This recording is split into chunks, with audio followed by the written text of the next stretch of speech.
Kwa walipoacha kumcha Mungu, tayari maarifa hakuwa nayo, wakaanza kuwachukia maarifa. Kwa nini sasa uinvesti kwenye maarifa? Dunia ya leo karibia asilimia kubwa kila mtu ni msomi. Wewe ni mchungaji huko madhabahuni pa Mungu, unataka kuja kuwahubiria watu wasikie neno, wapate maarifa ya neno. Ungaje mtumishi wa Mungu, huna maarifa ya neno, watu hawakuelewi. Utafika hapa tu bla bla nyingi, umemaliza, umetulia, lakini maarifa yako wapi? Sababu kwa mtu amekaa hapo kimwangalia kama vile hajui, lakini ana maarifa, anataka asikie content, una vitu vya kutosha. Ndiko pale unashangaa mtumishi wa Mungu anaona okay, mimi nina wito wa utungaji, anaenda anasoma theology. Kwa nini?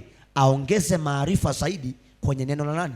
La Mungu. Ili anaposimama madhabahuni pa Mungu awe na vitu vingi vya kutosha kuwasaidia watu kuvuka mahali.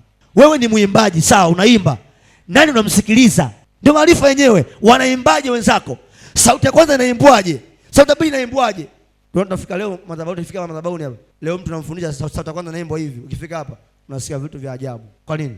Muulize, nani unamsikiliza? Hakuna. Wewe ni muimbaji, muimbaji gani? Usikilizi watu. Usikilizi wale kutangulia. Unaimbaje ukiwa na upako mbele? Yaani ili uwepo wa Mungu usuki, unaimbaje? Angalia watu ambao wakiimba uwepo wa Mungu unashuka.